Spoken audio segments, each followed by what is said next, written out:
नमस्कार साथियों, एक बार फिर से स्वागत है आप सभी का हमारे YouTube चैनल पर। आज फिर हम हाजिर हैं एक नया और बहुत ही महत्वपूर्ण वीडियो लेकर। तो चलिए वीडियो को हम शुरू करते हैं।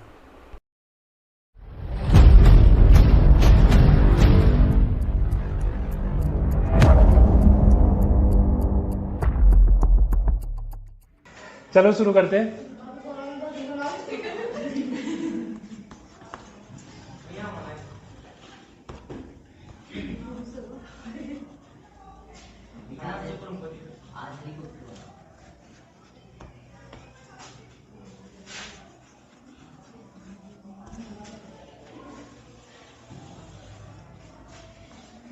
आज का अपना टेंस है प्रेजेंट कंटिन्यूअस टेंस। इसको प्रोग्रेसिव टेंस भी कहते हैं। प्रोग्रेसिव क्यों कहेंगे? क्योंकि इसमें काम का लगातार होना प्रदर्शित होता है। ये कोई भी काम है जो शुरू होने के बाद लगातार जारी है, चल रहा है। जैसे वह जा रहा है, खा रहा है, पी रहा है, सो रहा है, तो लगातार जारी होने का भाव जिस भी टेंस में, जिस भी वाक्य में प्रयुक्त हो, वहां पर हम कौन सा टेंस करेंगे? प्रेजेंट कंटिन्यूअस टेंस करेंगे। तो हिंदी में इसकी पहचान क्या होगी?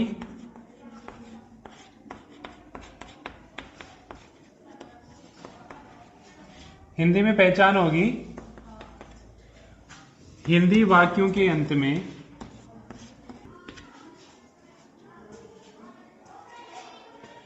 हिंदी वाक्यों के अंत में क्या क्या आएगा? रहा है, रही है, रहे हैं, रहा हूं, हुआ है, हुई है या हुए हैं। ठीक है, ये जहां भी आते हैं उन हिंदी वाक्यों का अगर अंग्रेजी में ट्रांसलेट करना है हमें, तो कौन सा टेंस काम में लेंगे? प्रेजेंट कंटिन्यूअस टेंस काम में लेंगे। ठीक है, अब अपना अगला टॉपिक है rules for translation.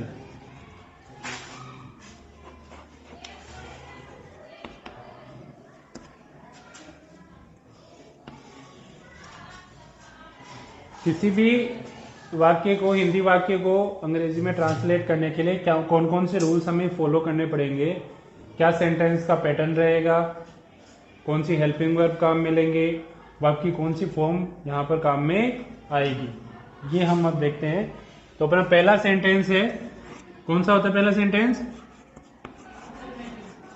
Affirmative.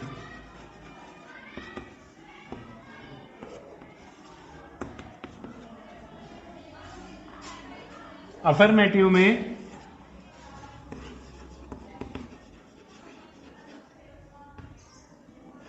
Singular subject, singular subject कौन कौन से होते हैं बताना। देखें, ही, सी, it, name,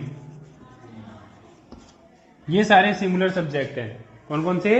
he, C, it और नेम। और पर्सन बोले तो कौन से पर्सन है ये? Third person. कौन से पर्सन है? Third person. तो सिंगुलर सब्जेक्ट यानी कि थर्ड पर्सन के साथ एचवी हेल्पिंग वर्ब क्या काम में लेंगे? के रूप में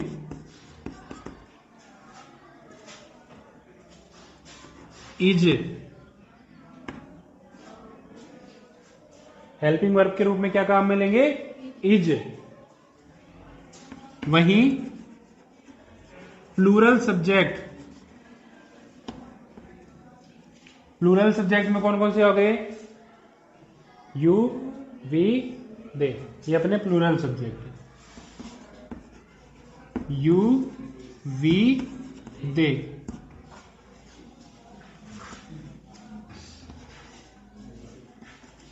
के साथ हेल्पिंग वर्ब के रूप में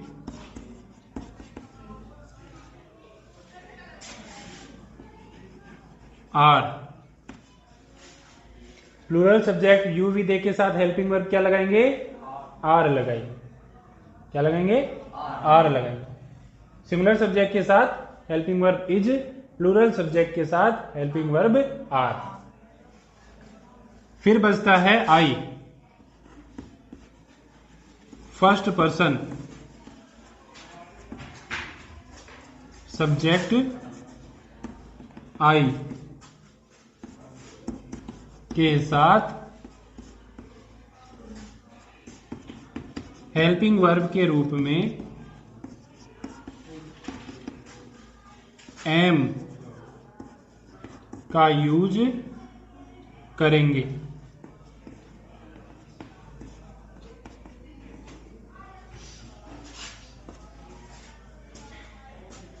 देखो 3 हेल्पिंग वर्ब काम में लेनी है, इज, आर, एम। इज का यूज कहां होगा? सिंगुलर सब्जेक्ट के साथ इज का यूज होगा, ही, सी, इट और किसी का नेम। प्लूरल सब्जेक्ट के साथ आर का यूज होगा। प्लूरल सब्जेक्ट में सेकंड पर्सन आ गया, यू, वी, दे। और फर्स्ट पर्सन जो आई है, आई के साथ में एम का यूज होगा। ठीक है। दूसरा, इसमें वर्ब की फर्स्ट फॉर्म के साथ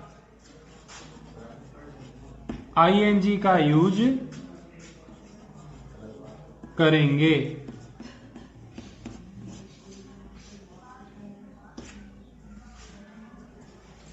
वर्ब की फर्स्ट फॉर्म के साथ किसका यूज करेंगे? आईएनजी का यूज करेंगे। तो 2 चेंजेस है इसके पैटर्न में। एक तो helping verb is, are, am लगानी है और फर्स्ट फॉर्म में आईएनजी लगाना है। बता लो इनको। तो 1 पढ़ रहे थे अफर्मेटिव सेंटेंस। पैटर्न क्या रहेगा?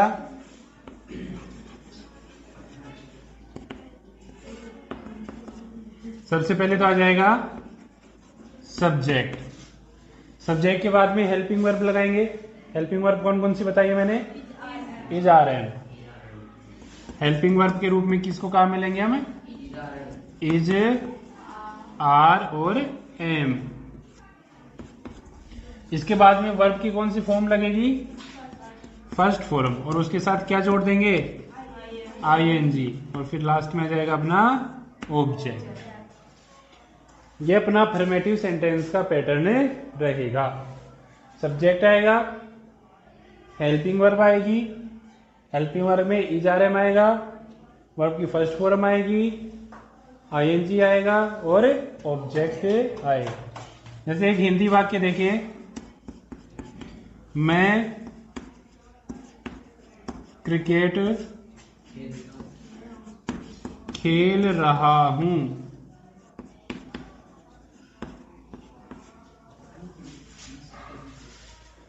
देखो वाक्य के अंत में रहा हूं आ रहा है, तो अभी पहचान हमने लिखी कि हिंदी वाक्य के अंत में अगर रहा हूं आ रहा है तो कौन सा टेंस है? यहां पर कंटिन्यूअस टेंस है। ठीक है।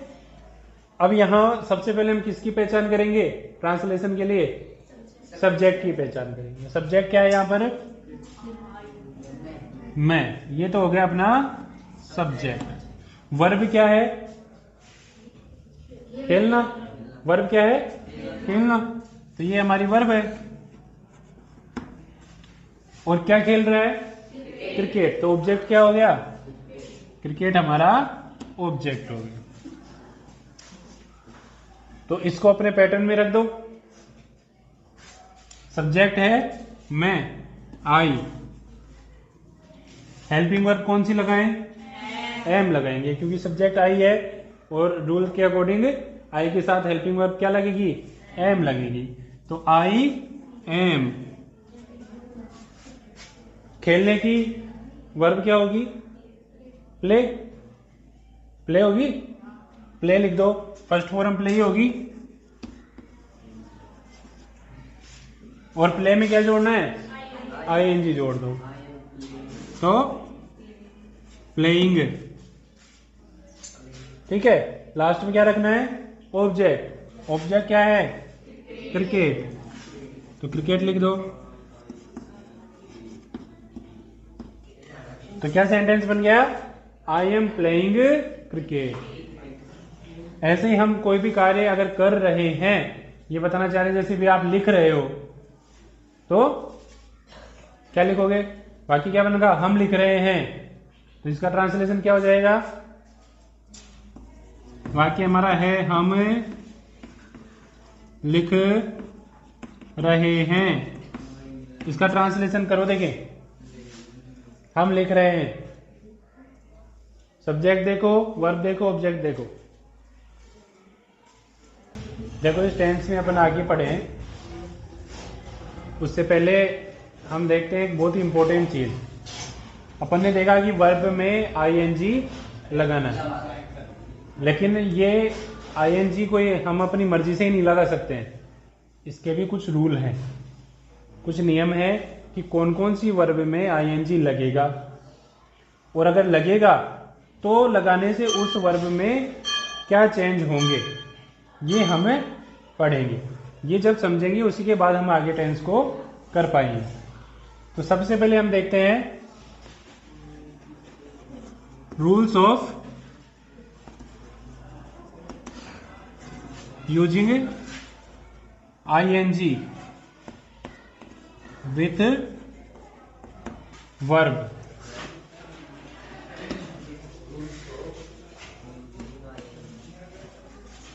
किसी भी वर्ब के साथ आईएनजी का यूज करने के कुछ नियम हैं, वो नियम हम देखेंगे। ये एक बहुत ही इंपॉर्टेंट पार्ट है इस टेंस का, इसलिए हम इसको शुरू में ही ले रहे हैं, क्योंकि आईएनजी का जब तक नॉलेज नहीं होगा आगे के सेंटेंस बनाना हमारे लिए मुश्किल हो जाएगा। हम उल्टी सीधी वर्ब बनाएंगे आईएनजी जोड़ जोड़ के, तो इसके बजाय हम पहले उन नियमों को जान लें कि किन नियमों के अकॉर्डिंग हमें आईएनजी जोड़ना है, उसके बाद में हम टेंस को आगे बढ़ाएंगे। तो पहला रूल आता है इसका, यदि वर्ब के अंत में ई आए तो उसे हटाकर आईएनजी जोड़ेंगे। पहला नियम क्या कहता है, कोई भी वर्ब है उस वर्ब की स्पेलिंग का लास्ट जो अक्षर है वो क्या आ रहा है, ई आ रहा है अगर, तो उसमें आईएनजी जोड़ने के लिए क्या करना पड़ेगा, पहले उस ई को हटा देंगे और उसके बाद में ई की जगह पर आईएनजी जोड़ देंगे। ठीक है, जैसे एग्जांपल देखिए इसके,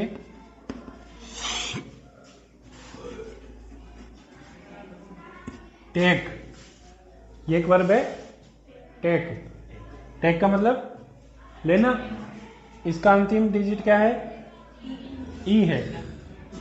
अगर इसमें आईएनजी जोड़ना है तो क्या करना पड़ेगा, ई को तो हटाना पड़ेगा और ई की जगह पर आईएनजी लगा देंगे। तो क्या स्पेलिंग हो जाएगी इसकी, टी के आईएनजी हो जाएगी। ठीक है, ई को हमने हटा दिया और ई की जगह क्या जोड़ दिया, आईएनजी जोड़ दी। जिसे एक और देखो, मूव,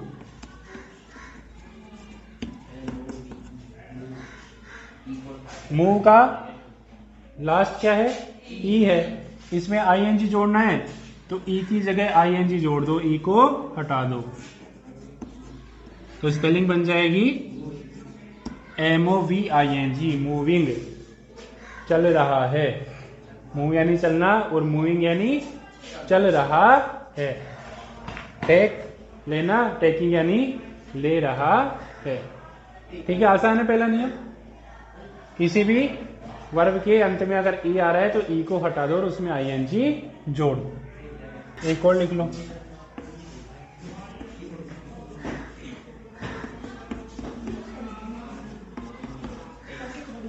कम प्लस आईएनजी, कम यानी आना,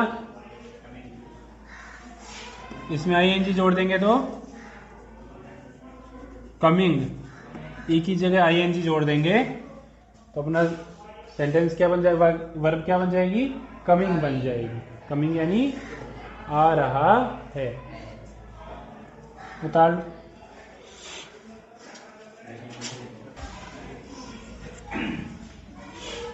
सेकेंड रूल अपना क्या कहता है, यदि वर्ब के अंत में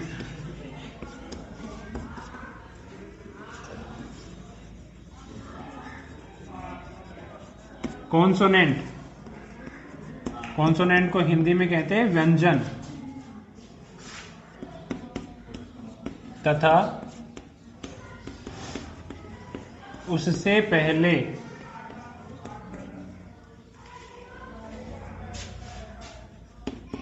यदि एक ही वोवेल, वोवेल को हिंदी में कहते हैं स्वर, हो तो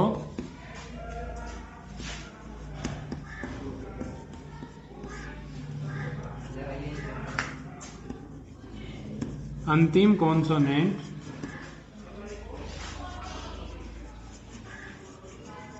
डबल हो जाएगा।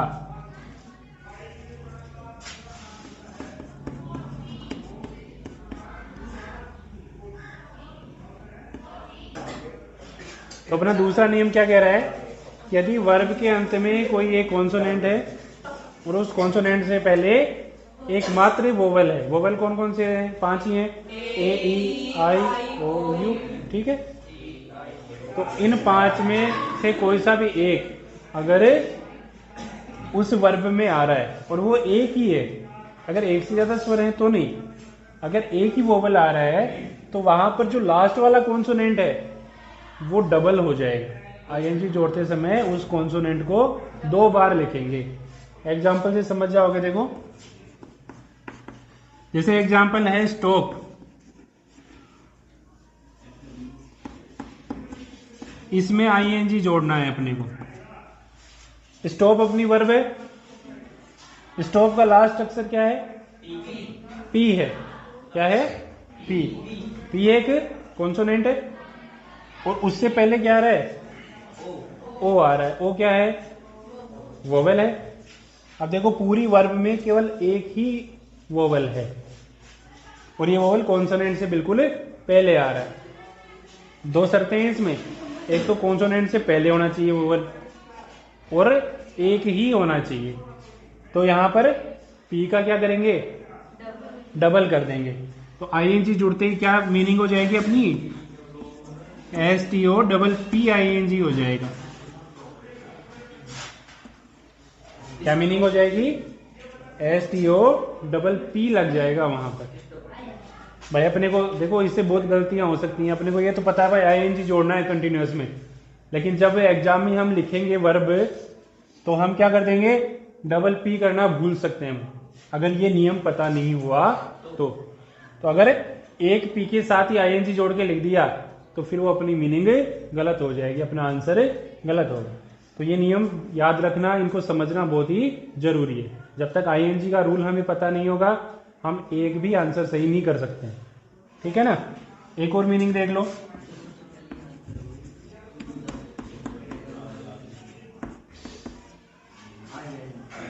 रन प्लस आईएनजी, अंतिम कॉन्सोनेंट एन कॉन्सोनेंट आ रहा है, उससे पहले यू आ रहा है, यू क्या है, वोवेल है, और इसके अलावा कोई वोवेल है क्या वर्ब में, कोई भी वोवेल नहीं है। तो दोनों शर्तें कंप्लीट हो रही हैं, कॉन्सोनेंट से जस्ट पहले भी आ रहा है और एक मात्र वोवेल भी आ रहा है। तो आईएनजी जोड़ेंगे तो एन का क्या कर देंगे, डबल कर देंगे। तो अपनी मीनिंग हो जाएगी रनिंग, RULLING, रनिंग, दौड़ रहा है, ठीक है। लेकिन इसमें ध्यान देने की बात क्या है कि वोवल एक ही होना चाहिए। वोवल कितने होने चाहिए, एक ही होना चाहिए। यदि 2 वोवल हो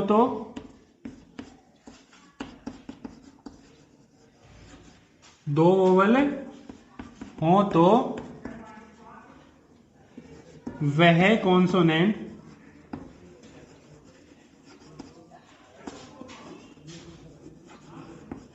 डबल नहीं होगा।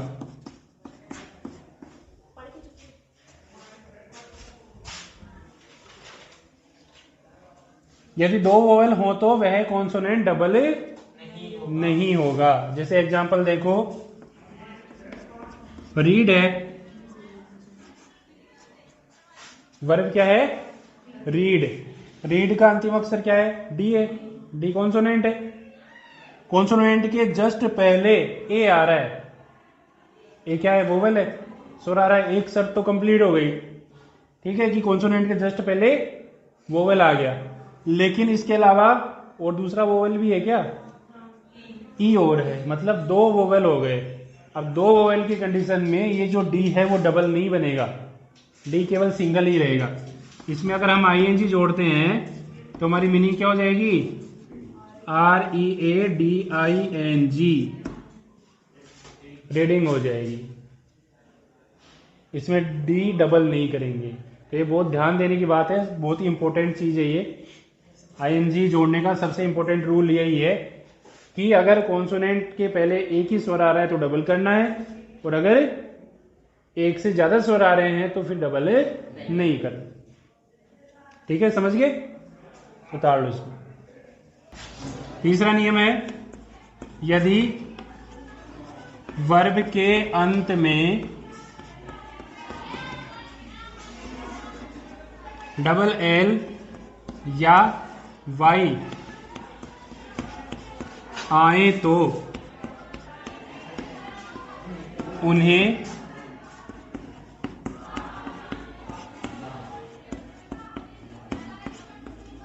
बिना हटाए ही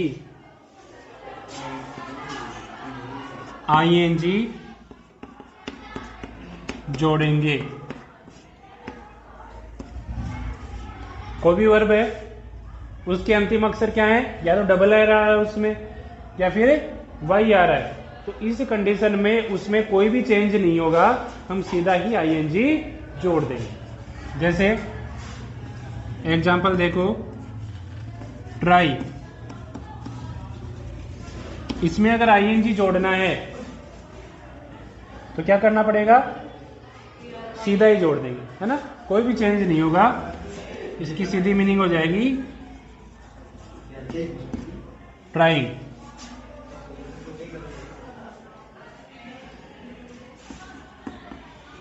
जैसे फेल है, गिरना। इसमें लास्ट में क्या आ रहा है? डबल एल आ रहा है। इसमें आईएनजी जोड़ेंगे तो सीधा ही जोड़ देंगे, कोई भी चेंज नहीं करना है। फेलिंग। अगला नियम लिखो, यदि वर्ब के अंत में कोई वोवेल प्लस एल हो तो एल डबल हो जाएगा।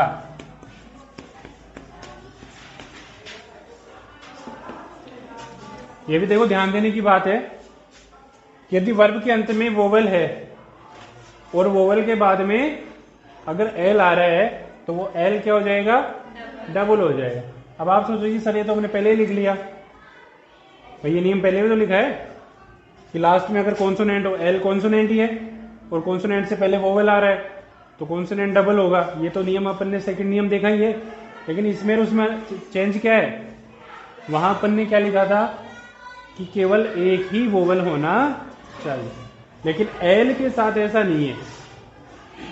एल के साथ क्या है कि अगर वोवेल के साथ एल आ रहा है और एक से ज्यादा वोवेल है उसमें तो भी एल डबल हो जाएगा। जैसे एग्जांपल देखो,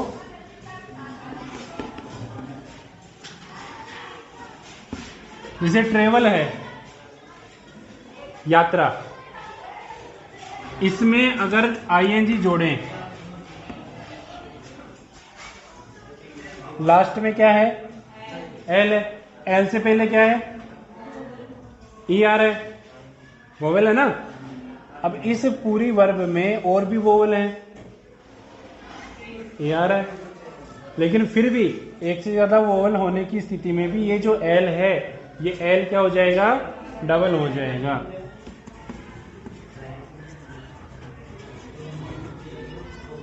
तो इसकी मीनिंग हो जाएगी TRAVELLING, ट्रेवलिंग, यात्रा कर रहा है। जैसे एक और देख लो, कंट्रोल।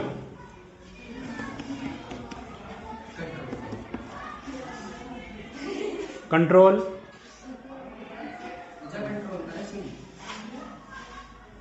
नियंत्रण करना। लास्ट में एल है, एल से पहले वोवल है और एक वोवल और आ रहा है, लेकिन फिर भी एल होने की वजह से एल को डबल करेंगे। तो अपनी ये मीनिंग बच जाएगी कंट्रोलिंग, नियंत्रण कर रहा है। समझ गए? तो ये एल वाला नियम हमें याद रखना है, क्योंकि इसमें एक से ज्यादा वोवेल आ रहे हैं, फिर भी हम एल को डबल करेंगे। अब एक लास्ट रूल और है इसका, ये उतार लो फिर करते हैं उसको। लास्ट रूल है इसका आईएनजी जोड़ने का। ये ठीक है भाई, नंबर तो सारे याद कर रखे हो। यदि अच्छा नंबर ही पढ़ाया आज तक, वेरी गुड। तो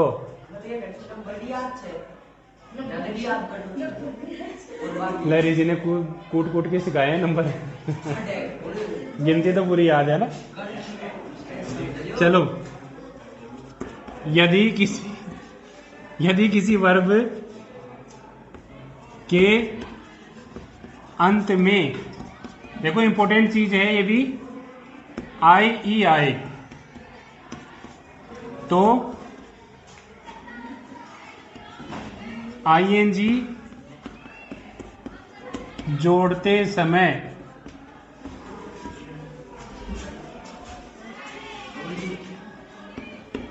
आई ई के स्थान पर वाई कर देंगे तथा फिर आईएनजी जोड़ेंगे। देखो इसमें क्या करना है, आईएनजी जोड़ने से पहले एक काम और करना है इस नियम के अनुसार, कि अगर आई ई है, किसी भी वर्ब के लास्ट में क्या है, आई ई है, तो आईएनजी जोड़ते समय उस आई ई को तो हटाना है और उसकी जगह क्या लिखना है, वाई लिखना है। आई ई को हटाकर वाई लिखना है, फिर आईएनजी जोड़ेंगे। क्योंकि इससे पहले हमने नियम पढ़ा था कि अगर वाई के साथ आईएनजी जोड़ना है तो कोई चेंज नहीं होगा, तो उस आई ई को हटाकर उसकी जगह वाई कर देंगे ताकि हमें और कोई चेंज नहीं करना पड़े। जैसे एग्जाम्पल देखिए, लाई, झूठ बोलना, इसमें अगर आईएनजी जोड़ना है हमें, इसमें अगर आईएनजी जोड़ना है तो लास्ट में क्या आ रहा है, देखो आई ई आ रहा है, इस आई ई को हटाकर इसकी जगह तो क्या कर देंगे, वाई कर देंगे। ठीक है, तो अपना वाक्य क्या बन जाएगा, अपना जो शब्द है वो क्या बनेगा, एल वाई बन जाएगा, और उसमें फिर हम आईएनजी जोड़,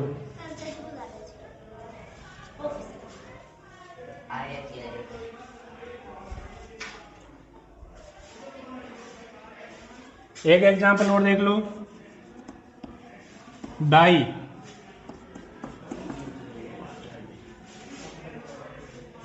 मरना, इसमें आई ही है लास्ट में, आई को हटा करके क्या कर देना है, वाई कर देना है। तो अपना वाक्य क्या, अपना शब्द बन जाएगा D Y plus I N G, ऐसा हो जाएगा ना। आई की जगह वाई करेंगे तो ऐसा हो जाएगा। अब इसमें हमें आईएनजी आराम से जोड़ सकते हैं, क्योंकि नियम के अनुसार वाई के साथ आईएनजी बिना कोई चेंज के जुड़ जाता है।